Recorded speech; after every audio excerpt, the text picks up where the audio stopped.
Liz Priest.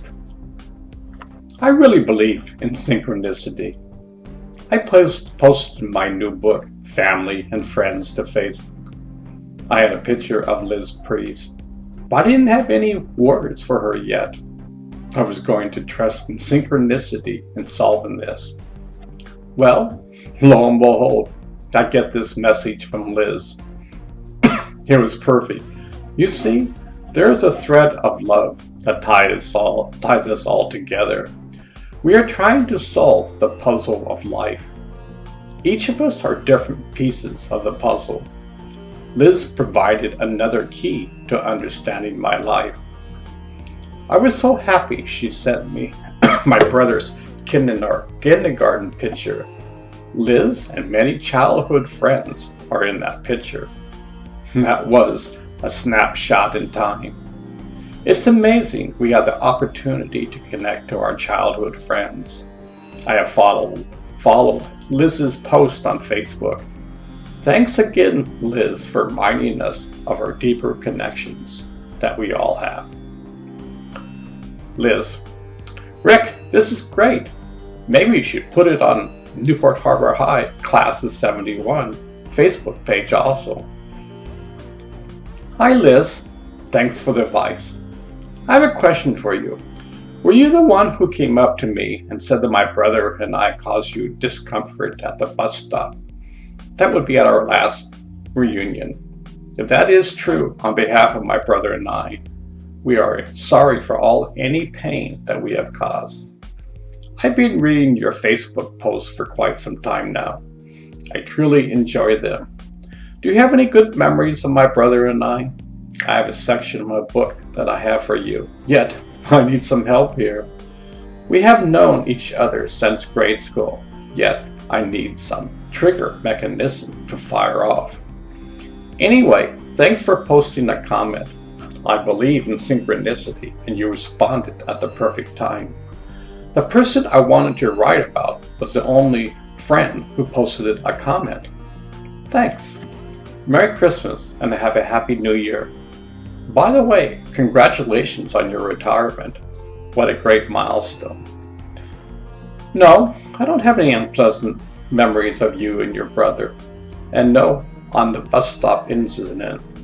I think I picked the bus stop for Newport Harbor High down by Santiago. I lived on Doors from 6th grade through high school. I just remember being intrigued by the fact that you were twins, that you were both very cute. Either you or your brother were in my kindergarten class. I have a copy of our kindergarten class picture, where I think I got from Sherry Salmons.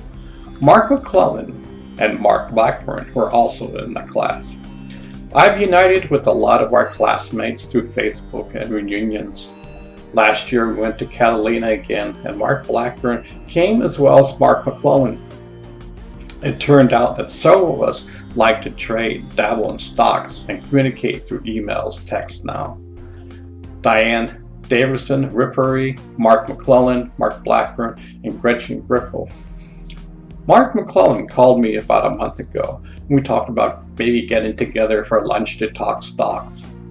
By the way, since you were good friends with Mark McClellan, do you know he had a heart attack and I think broken his ribs early this year? He had to wear a brace early this year. In our younger years, I think we called you Ricky. How are your address as an adult? Well, I rattled on enough. I really enjoyed your book and memories of fellow classmates. My early memories are sketchy, so being around formal classmates and Facebook is helping. Sherry Salmon lived down the street from me when I was about 4 and has filled in some history for me. Merry Christmas, Rick. I hope to see you at our next reunion. Can you send me the kindergarten class photo? I would love to include that. Thanks. Have a great day. Liz: I have to relocate it and I will. Did you know if it was you or your brother in class with the 2 marks? Richard: Quite frankly, I don't remember. It will be a surprise. Wow, thanks. That was my brother. Thanks. That was fast. Liz: Here you are. I'm in the center. Mark McClellan is below me. Sherry is in the upper left corner, and Mark Blackburn is, I think, second to the right of Mark. Yep, Richard. Yep, I definitely see you. Well, thanks. I now have kindergarten, 2nd grade, 6th, and 7th grade photos. Liz, you're welcome.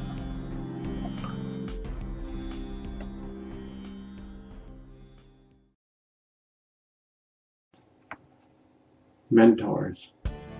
We are all shaped by our society. No man is an island. We all learn from each other. These are the teachers who helped shape my life for the better. Joan Condon. Mrs. Condon was my English teacher. She had a sparkle for life.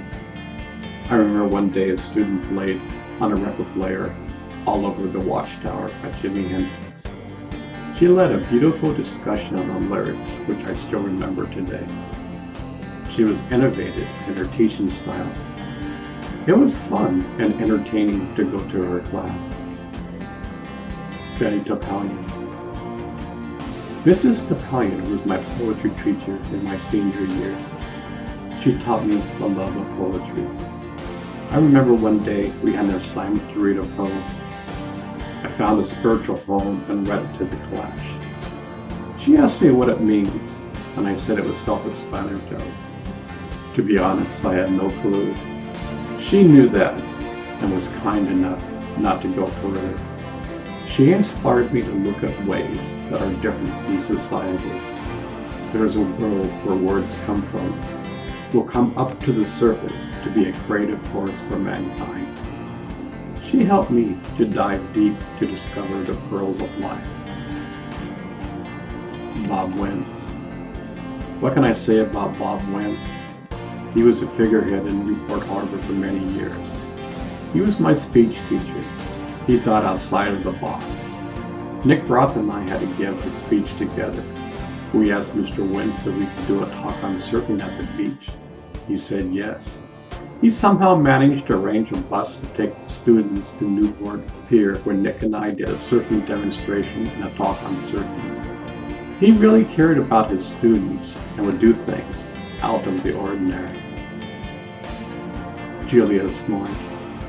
Julia was my culinary arts teacher. Wow, what can I say? She taught me by following a recipe, you can make anything you want. This opened me up to the world of cooking. I never took two and two together. Since then, my passion for ethnic food has skyrocketed. This opened up many new doors. My cooking partner was Scott Adams, a neighbor for many years. We had a lot of fun cooking together. I still remember the good times. Jim Hemsley. Mr. Hemsley was a surfer and teacher at a high school. I remember surfing at Huntington Pier one day, and I saw Mr. Hemsley swimming to shore. It was quite a big day. I said, "Hi, Mr. Hemsley. Do you need any help?" He said yes. So we slowly paddled to shore in my longboard. We made it to shore, and then I paddled out again.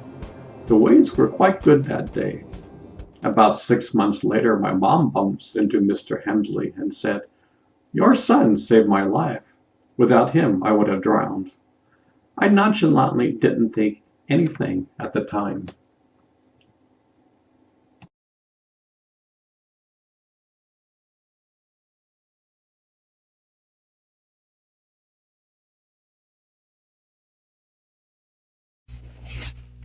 First grade, Mrs. Ireland.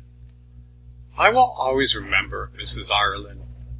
My dad, for a short time, worked with her husband. I remember going to a restaurant with our family, and the Irelands joined us. I learned that she had a pet ocelot. That was way cool. I got my love for reading from her. She made it fun and exciting. I have loved reading ever since then. The first book she gave us was Cat in the Hat. I remember she asked the class, "Does anyone know this word, trick?" I was the only one in the class that knew this word. I think that boosted my confidence level to a higher level. I was hooked on learning.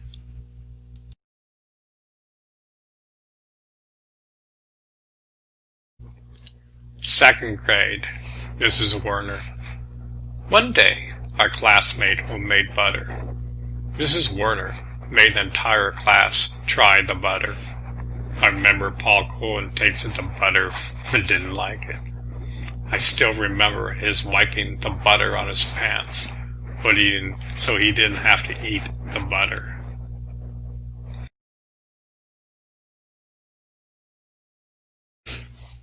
Sixth grade, Mr. Walker. I loved Mr. Walker. He made learning fun. He had quite the sense of humor. I remember him treating us as young adults. He helped me to get interested in all sorts of subjects. The class had great dynamics. Everyone helped bring a unique perspective to the table. We were still quite young, but our personalities were quite defined. I remember being quite curious about life. I definitely have fond memories of this class.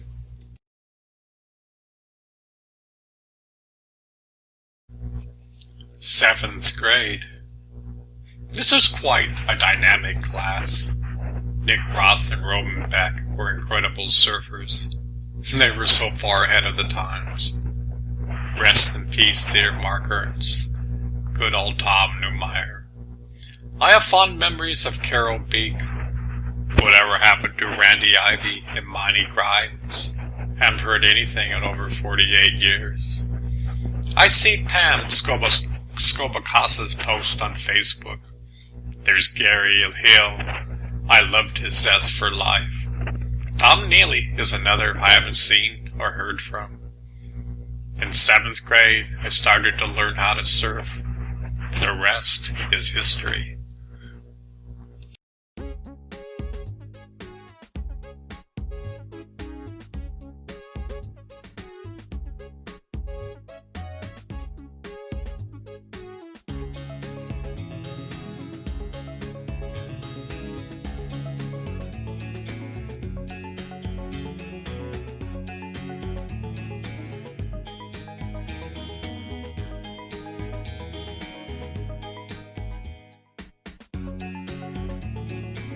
Joan Condon. Mrs. Condon was my English teacher. She had a sparkle for life. I remember one day a student played on the record player All Over the Watchtower by Jimi Hendrix. She led a beautiful discussion on the lyrics, which I still remember today. She was innovative in her teaching style. It was fun and entertaining to go to her class.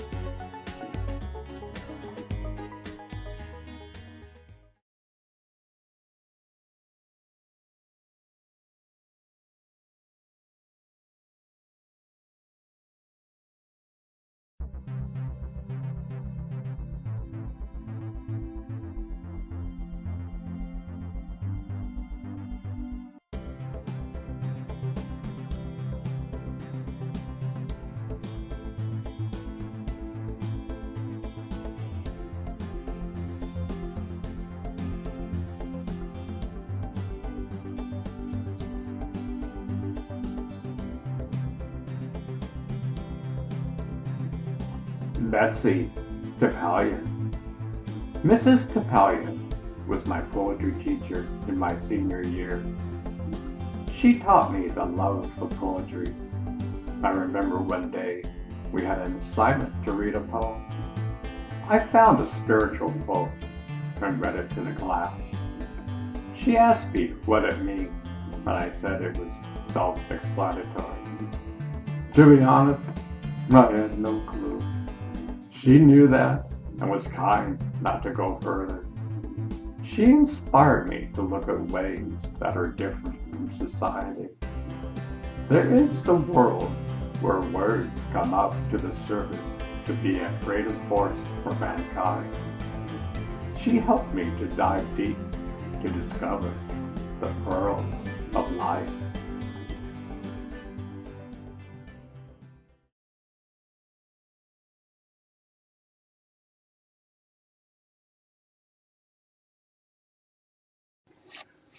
When I was in high school, I took poetry. I had an incredible teacher. She inspired me. We read from many different poets. I learned about the power of words. The poet reflects human life. His soul is on fire. Life is passion. The poet's words have meanings. The poet teaches us how to listen. The poet says we are all poets. We have simply forgotten. We speak at a surface level. Throughout time, the poets have been there. They reflect our needs.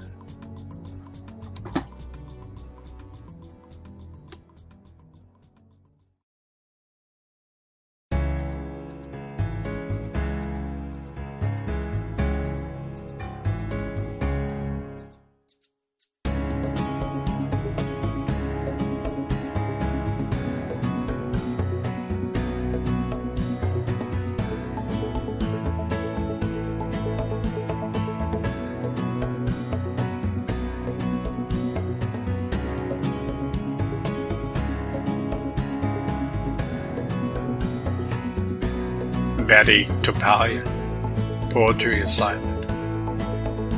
I remember one day, Mrs. Topalia gave us an assignment.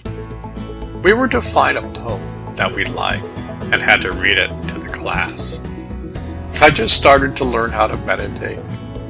I chose this incredible Eastern poem. I don't remember the name of it. Somehow I gravitated to it. I didn't know its meaning. Anyway, all the students gave their readings. It was my turn to read the poem. I read the poem, and my teacher asked if I could critique the poem. I said it was self-explanatory. To be honest, it was at such a deep level. I didn't have the life experience to say anything. She has such great compassion. She didn't press me on it. Most teachers wouldn't let you get away so easily. Yet, a seed was planted, and she didn't crush the seed. Years later, I love to ponder life and its meanings. I often wondered how my life would be if she was a typical teacher who had her rules. If you don't follow them exactly, you will feel the consequences. To this day, I am grateful. She had great intuition and saw my struggle. She gave me inspiration to follow my dreams. That is what a teacher is all about.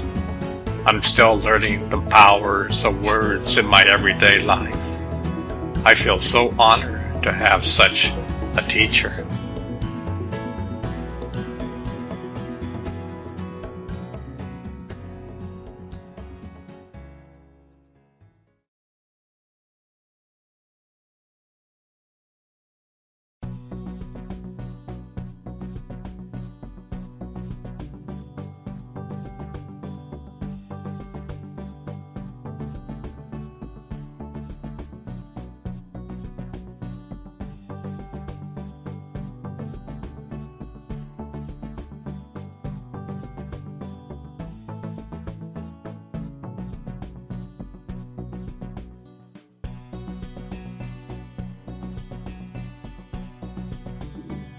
Bob Wentz. What can I say about Bob Wentz? He was a figurehead at Newport Harbor for many years. He was my speech teacher. He thought outside of the box. Nick Ross and I had to give a speech together.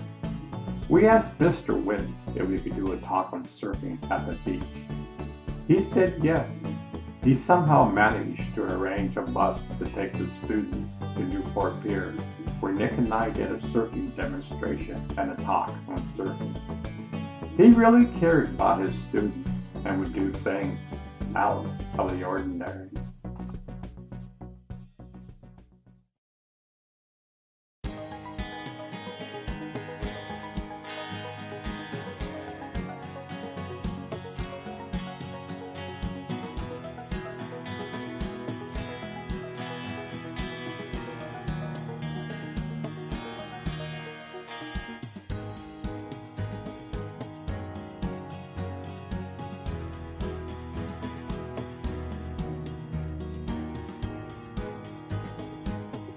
Jim Hemsley. Mr. Hemsley was a server and a teacher at our high school. I remember serving at Huntington Pier one day, and I see Mr. Hemsley swimming to shore. It was quite a big day. I said, "Hi, Mr. Hemsley. Do you need any help?" He said yes. So we slowly paddled to shore on my longboard. We made it to shore, then I paddled out again. The waves were quite good that day. About 6 months later, my mom bumps into Mr. Hemsley and said, "Your son saved my life. Without him, I would have drowned." I nonchalantly didn't think anything at the time.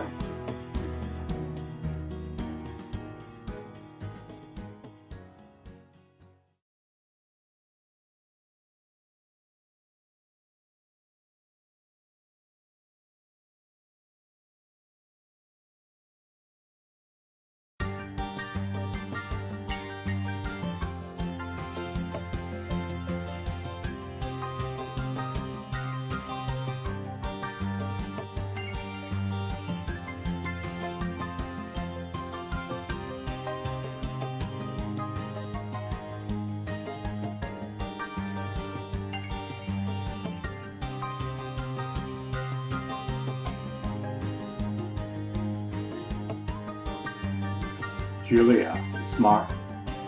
Julia was my culinary arts teacher. Well, what can I say? She taught me by following a recipe. You can make anything you want. This opened me up to the world of cooking. I never took two and two together. Since then, my passion for ethnic food cooking has skyrocketed. It has opened up so many new doors. My cooking partner was Scott Abbott, a neighbor for many years. We all loved fun cooking together.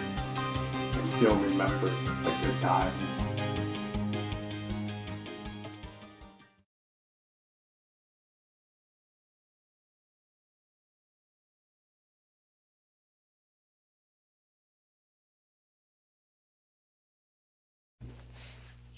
Eleanor Hodges. During the summer of my senior year, my brother and I went on an adventure to South America. You could read about this journey in this book. We came back to school 3 weeks late. Anyway, I was quite proficient in speaking Spanish, yet I almost failed her class. She gave me a passing grade due to her great heart. I remember a fellow classmate who came from Mexico, and she failed the class. To be honest, at this point in time, I began to see the nonsense of our school systems. A person learns a language so one can go to a different country and speak and have conversations with different cultures. I clearly did that. I was proud of what I did. Yet, we spend so much time on rote learning and take the fun out of the picture. For me, I can't learn if I'm not having fun. Humor is an incredible way for humans to learn anything. I like my teacher. I just think as young adults, the school system needs to change how we teach.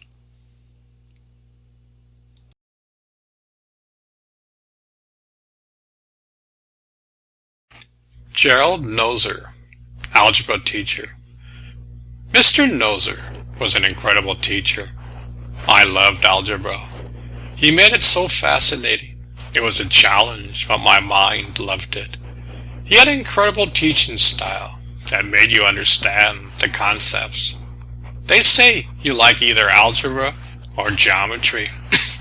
I can truly say I loved algebra.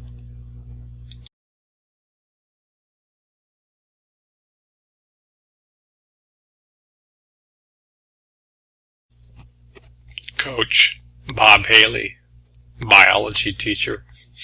Wow. What can I say about Mr. Haley? He was my track coach and biology teacher. I still remember him saying that he would rather have his athletes drinking beer than soda. He would say, "Your breath You breathe in oxygen and breathe out carbon dioxide. Sodas contain carbon dioxide. I'll never forget that statement. It was quite profound for its time. I loved biology. Crystal and I would go to the library before school and study our biology homework. Mr. Haley made it fun and interesting. Rest in peace, Mr. Haley.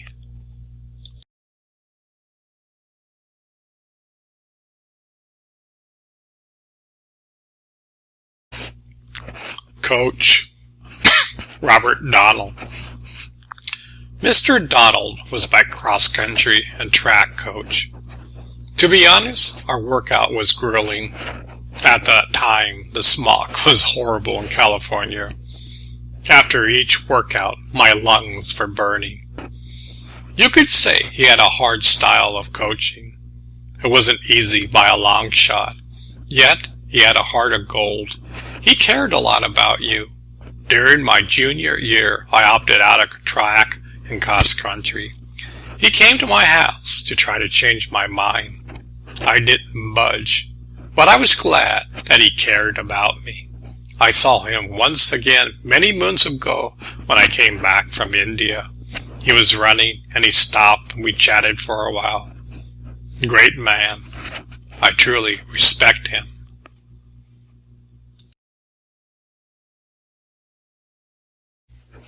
Carol Tatro. Mrs. Tatro was a teacher who taught outside of the box. I loved her teaching style. 48 years later, I still remember her. We had incredible class discussions.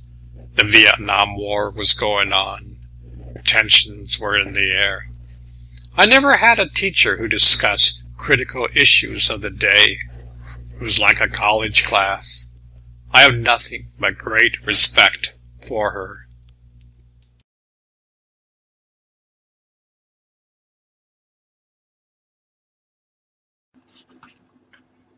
Cartier program. The Cartier program deeply affected my life.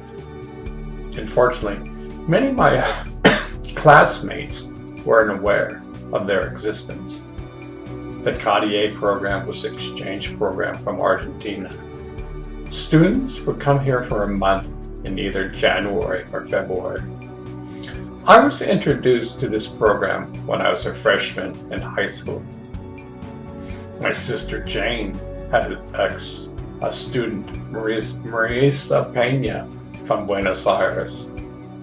Tara Hansen sponsored Graciela de Ario from Mar del Plata. What I liked about the Cartier programs and how it instilled me how to appreciate the web of life. The Argentine culture is very family and friends oriented. I like that. I love the richness of their culture. They have a zest for life. They are quite dramatic. Take a look at the tango. There's a fire of communion between the dancers. The Argentines love to dance. Back then, Creedence Clearwater Revival was the main dance music that was played. I loved the parties. There was no alcohol. I was young but accepted by all. There's a spirit of friendship in the air. We would all talk about all sorts of topics. We wanted to learn and understand about our different cultures. To this day, I still have the same feelings. I love to see the diversity of life. I love to see when the younger generation has the same feelings. For example, recently on Facebook, Tara's son Matt married Lee J, who is from Thailand. Their wedding was in Thailand. I loved it when I saw this. Quite frankly, the world would be in a better place if we all took personal interest and had friends from around the world. The Cartier program was instrumental in expanding my horizons in life.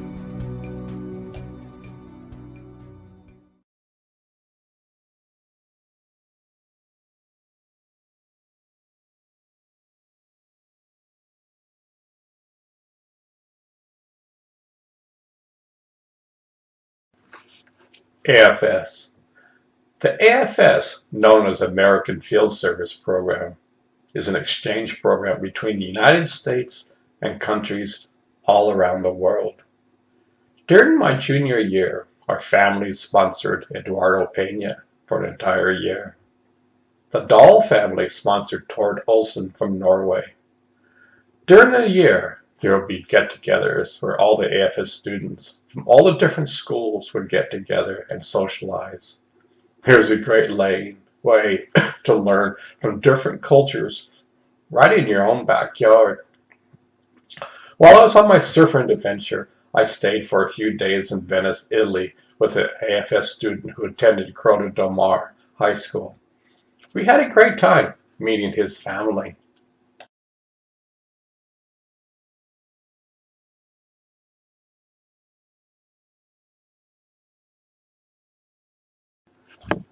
Eduardo Pena, rest in peace. Our family was very close to Eduardo. He became a member of the family. Eduardo had a great sense of humor, was always upbeat. My brother and I considered him a friend. My brother John and I visited his family during our South American adventures. We had quite the adventure. Several years later, my mom went to Ecuador and stayed with the family. When I lived in Miami Beach, Eduardo and his family came to visit. We had such an incredible time. I met his wife and family. Well, fast forward 10 years. I was living in Maui with my family. I discovered Eduardo's phone number hidden away in some box. I dialed the number and said, "Puedo hablar con Eduardo?" Notice my Spanish isn't very good. "May I please talk to Eduardo?" The kind lady only speaks Spanish. I get the gist of the conversation that Eduardo has died. I thought it must have been Eduardo Sr. 10 years later had passed, and I tracked down Eduardo's brother, who was a doctor. I sent him an email, and a few days later, I learned that Eduardo died 20 years ago. Life is so precious. He left behind a lovely wife and 2 kids. Eduardo had an incredible life. I will never forget his kindness and the great adventures we had. Our entire Fletcher family loved Eduardo and the kindness his family had in opening up their house to the Fletcher family. Rest in peace, Eduardo. A part of you resides in me and all your friends and family.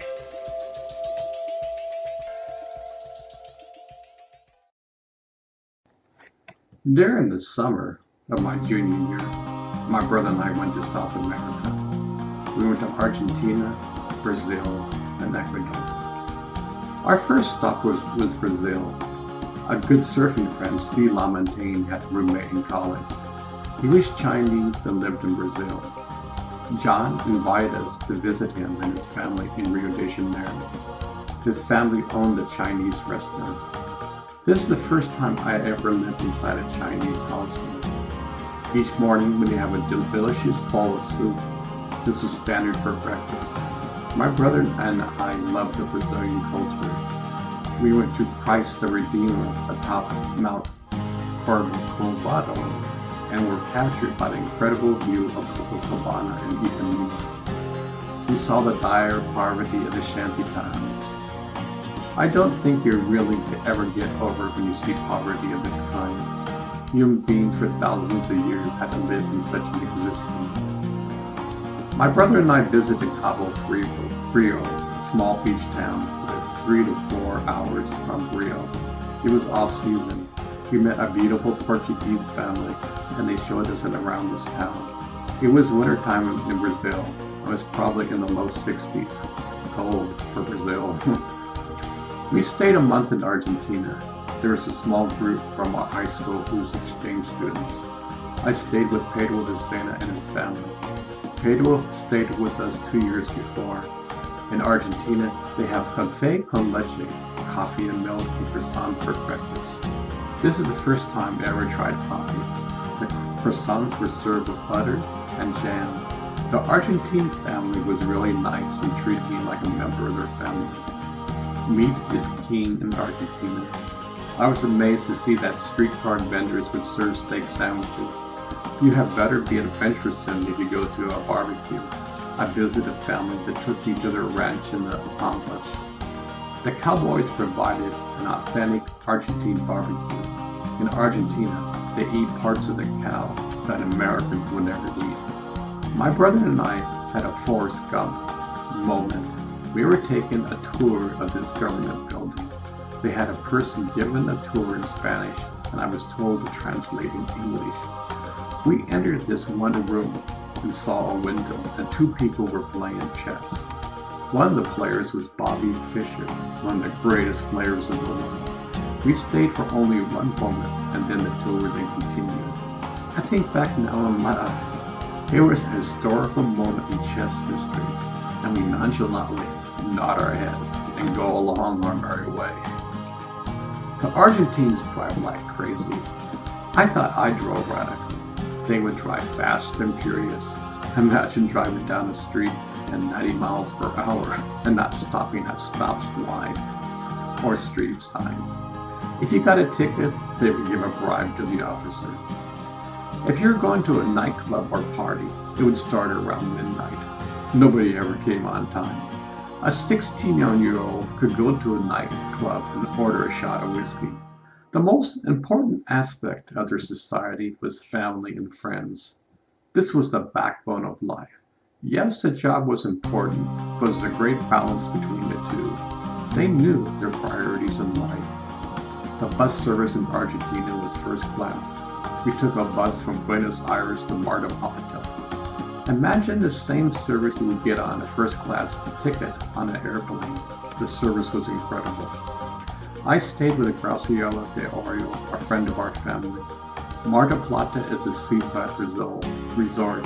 There is a grand casino overlooking the Atlantic Ocean. We spent about 4 days there. Surfing was a new spot there. I never had the opportunity to go. When I was there, it was freezing. We parted with our family and friends and took a plane to Ecuador. We stayed with Eduardo Peña and his family. Eduardo stayed with us for 1 year before. He was an exchange student. As you can probably see, I love different kinds of ethnic foods. Eduardo had a housekeeper who made the best taquitos in the world, smoothies. She made all sorts of exotic fruits into a delicious drink, mangoes, bananas, papaya, and many others I can't recall. I remember eating fried plantains with rice.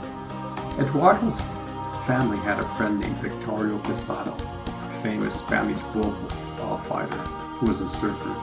He would take my brother and I to surf trips to Playas. It was about a 2-hour journey from Guayaquil. Playas was a sleepy beach town. They had this small but long lake that broke along the point. My brother and I could see its potential. The beach town resort was known for its fresh fish. It was a delightful time spending time with Victorio and his family. We went several times with him to Playas. Eduardo took my brother and I to Quito and Cuenca. In Cuenca, we stayed at his grandmother's house. It was a beautiful place. We were there during the winter, and there was no heating. Brr, it was cold.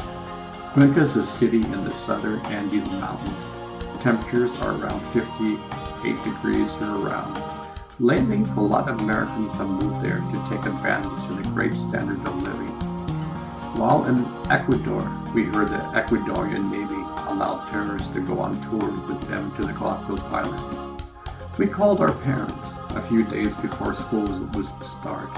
My parents said it'd be okay, but they had to talk to our teachers and principal. We received a phone call a few hours later saying it was all right. Our principal said we would learn more traveling than in school.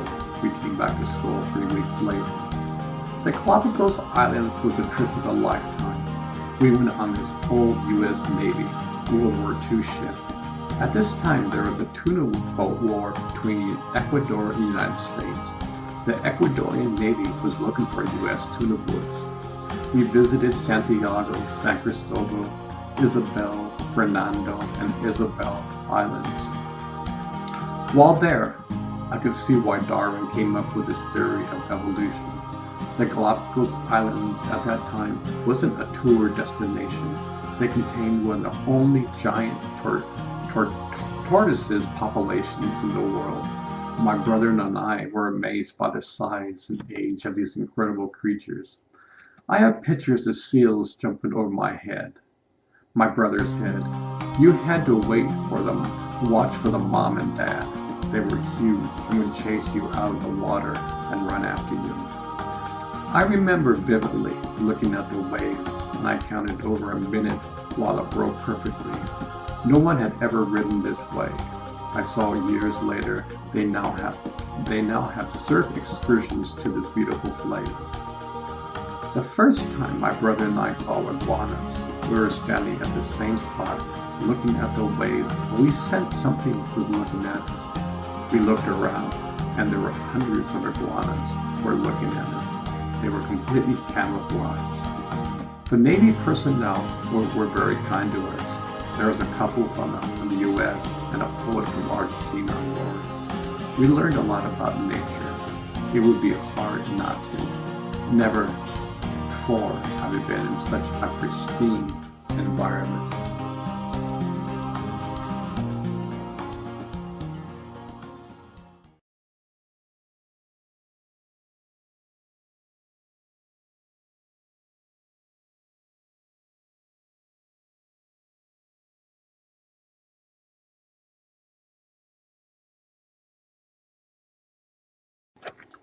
Well, we finally made it to Pakistan. Lahore was a busy city. We only stayed for a few days. When I was in Pakistan, I saw signs saying Crush India. When I arrived in India, I saw sayings Crush Pakistan. I arrived at the border of India at the beginning of the Indian-Pakistan War. The following day, the border was closed for 5 years.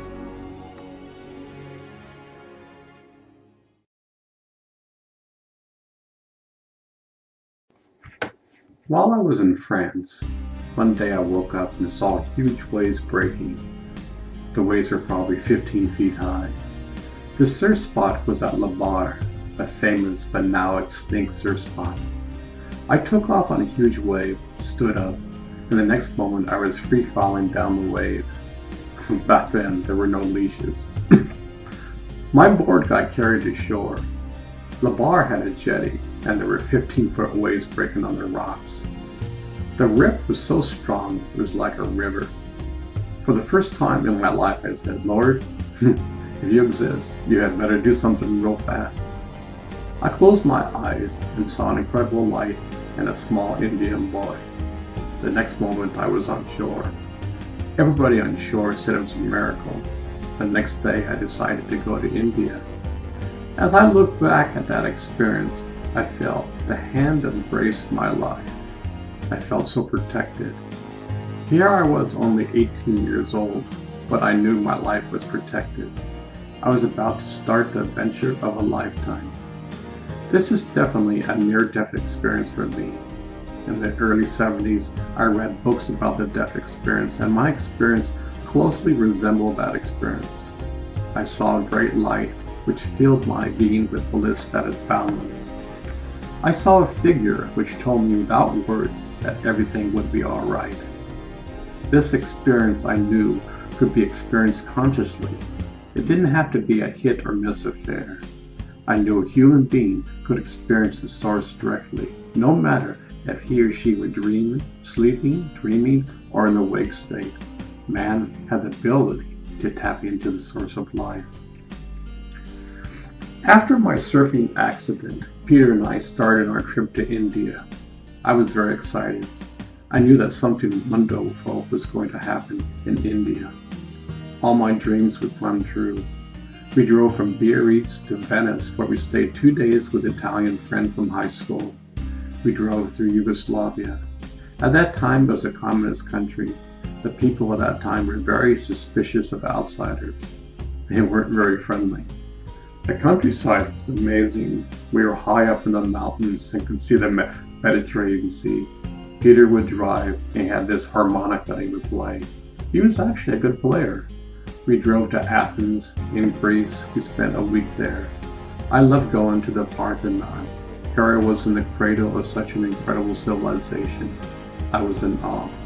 We sold our car and took an airplane to Turkey. When we landed in Istanbul, I knew this is where East meets West. The city was so different. The Muslim mosques were so beautiful.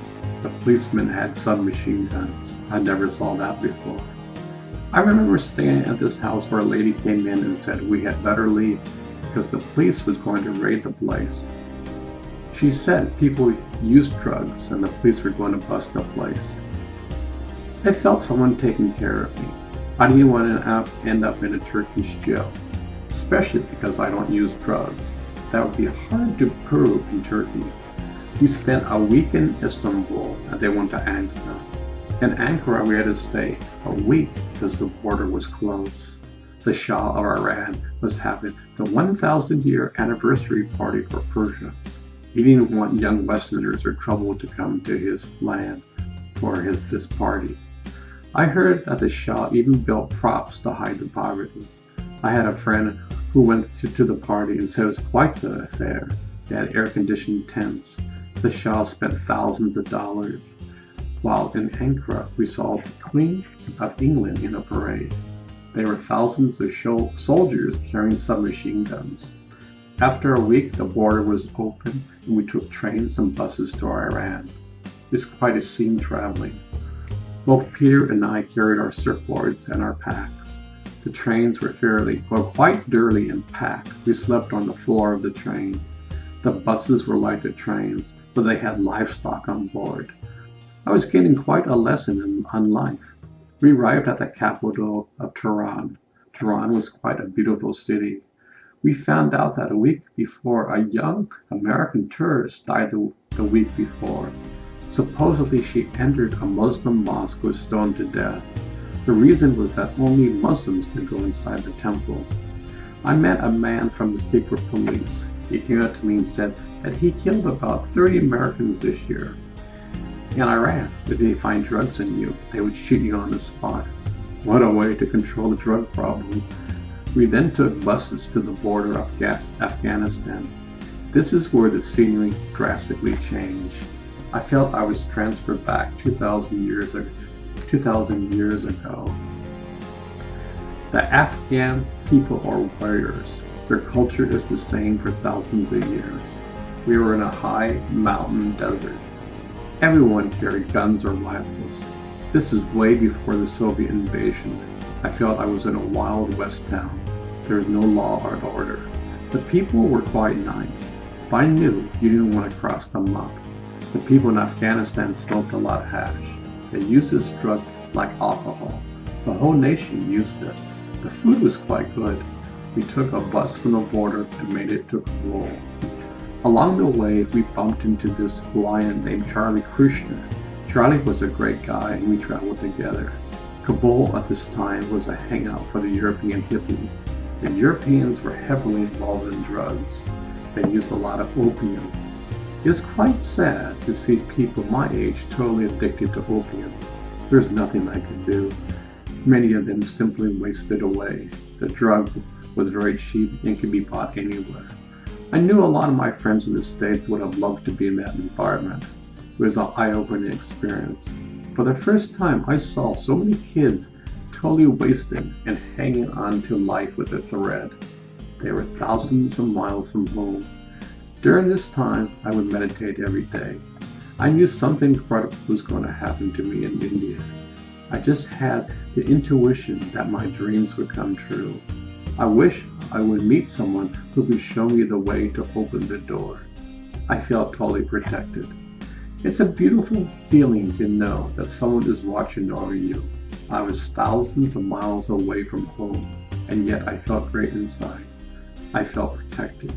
My main goal was to get to India. Ever since I left France, that feeling kept on getting stronger. I felt such a wave and anticipation that my dreams will come true. I had only a short time and would be shown to me. I left Kabul and took the Khyber Pass from Afghanistan into Pakistan. The Khyber Pass was used by Genghis Khan. It's one of the oldest trade routes in the world. Throughout history, it has been an important trade route between Central Asia and India. What a radical road. It was all dirt, which most of Afghanistan was. There was no guardrails, and we had these crazy drivers driving as fast as they could down the pass. The buses were quite different. Each bus would have a different altar depending on which religion they belonged to. There would be flowers, incense, pictures, and memorabilia. We would be driving down this huge mountain on a skinny road. This was the one and only route from Afghanistan to Pakistan.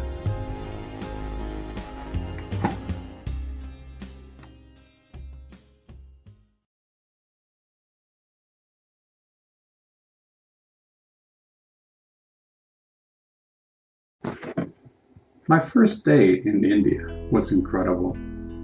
I remember crossing the border. At this time, there was a 2-mile walk to reach the border, check for India.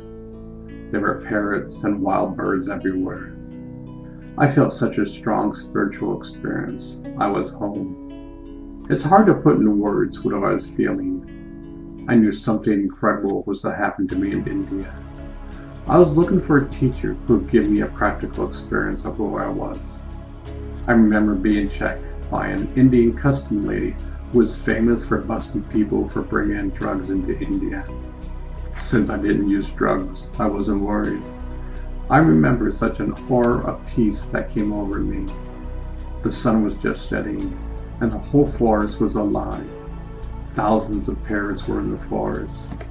The smell was like an incredible perfume in the air. I crossed the border and took an overnight train to New Delhi. When I got to New Delhi, I was very tired and exhausted. I heard rumors that the Sikhs allowed people to stay at their temple. I went to this huge Sikh temple. I asked, "Can I stay here overnight?" The man said no, but there's a huge festival going on down the block. The festival is for Maharaji, a 13-year-old boy who just came back from a tour of the West. I remember 4 months earlier reading about him in Time magazine and from my sister. I was intrigued how a 13-year-old boy could have such a huge following. I arrived at the festival site and was escorted to the stage where 1 million people were sitting. It was amazing, a sea of people. The next thing I knew, a young Indian boy walked on the stage wearing a Krishna outfit. He was wearing a gold crown with jewels and a gold outfit. I was laughing and crying at the same time. Something inside of me knew I was home, that the experience I was looking for could be shown by this Indian boy. Being 18 years old, I was very practical that I wanted a direct experience of God inside of me. What this young Indian boy said made sense. He said, "Seeing is believing." If I told you an ant was 10 feet tall, would you believe me? But if I showed you, seeing is believing. He said, "Don't believe in my words. Take my experience. See for yourself. If it suits your practice, if not, go on your way." At this time of my life, this made sense. I have never heard someone saying, "I can reveal who you really are." All my teachers in the past said believe, and maybe someday you will have that experience. Ronnie said, take that experience, practice it, and let the seed bloom into a fruit tree.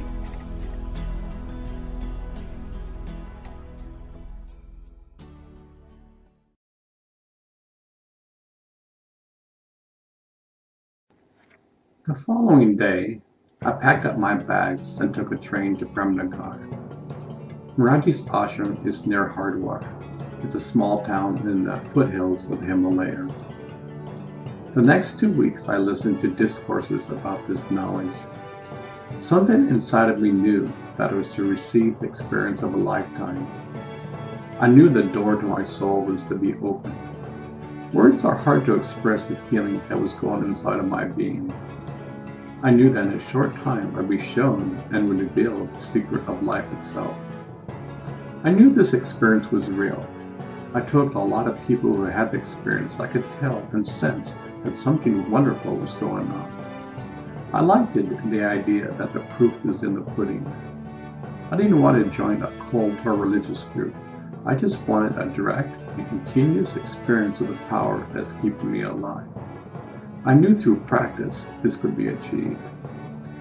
During this time, the war between India and Pakistan was going on. Each night there were air raid sirens going on, and off in the distance we could hear bombs going off. There was a general blackout at night. Pakistani bombers were only miles away. Air raid sirens were heard in the distance. At that ashram, the whole place was so serene, while this part of the world, people were dying. Trains of Pakistanis were being massacred going from India to Pakistan, and trainloads of Indians were being massacred going from Pakistan into India. Such a dichotomy. I'll never forget my initiation. There were probably about 20 of us in a small room. Maraji had initiators who revealed his knowledge. We were in the room while Maraji was playing on top of the roof directly overhead of us. This experience that I had that day still sends shivers of joy, just merely the thought. The first technique the initiator revealed was the light technique.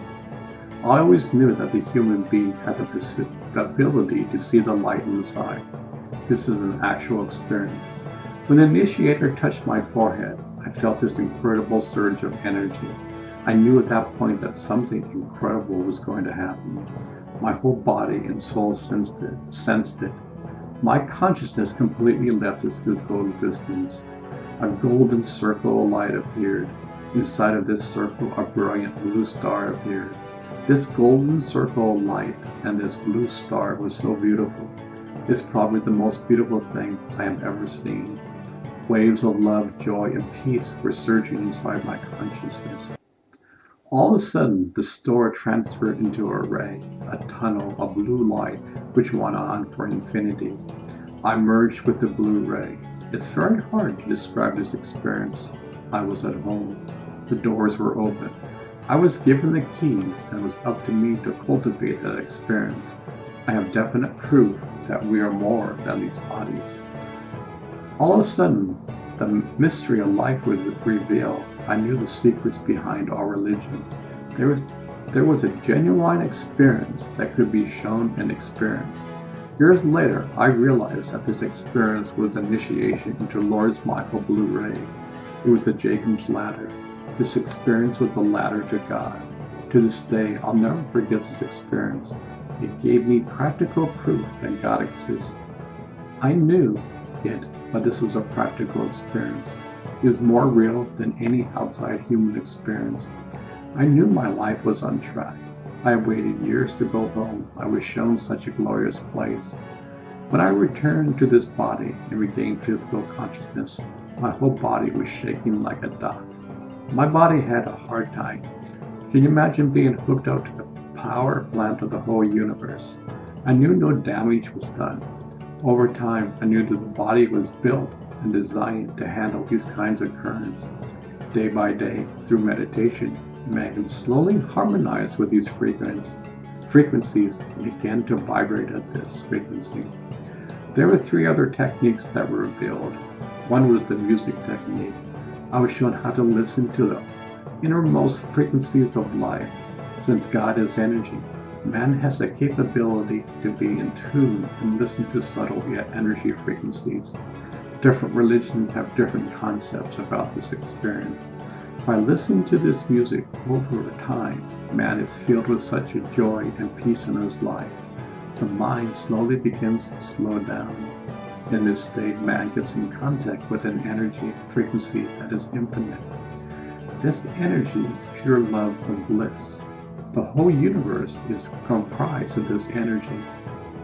It was, is, and will always be. This is the Word of God. Every major religion talks about the Word in some form or another.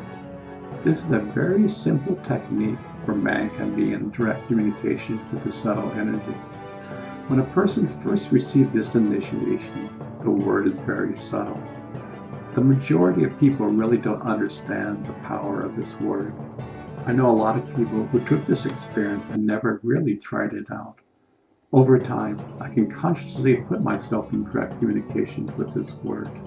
My whole being is instantly filled with such a wave of love and bliss. I'm not there 24 hours a day, but I know it's possible. I have had experiences that I was completely taken out of this physical world and taken to a place where there's no time and space. The only thing existed was this incredible energy of love. I know I was at home with my Father. This energy exists throughout all creation. It exists in the manifest and unmanifest. It exists throughout time and space and beyond. All of creation came from this word. In the Bible in St. John, the verse goes like this: in the beginning was the Word. The Word was with God, and the Word was God. Human beings have the capability to tune into this experience. The last experience was one of the living waters or nectar experience. When man is in this experience, powerful hormones and enzymes are secreted through the endocrine system. Through the ages, man has learned that he has a capability to actually experience this nectar or living water. Just one drop of this is an incredible, powerful experience.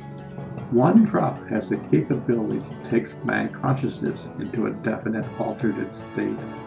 This fluid is very cleansing to the body. When Christ was in the desert for 40 days and nights, he lived off this manna. This experience is energy in its subtle form. It is energy, yet it transmutes itself into matter. This experience is very powerful to the endocrine system. I've had numerous experiences of this nectar. It's probably the most intoxicating drug known in the universe.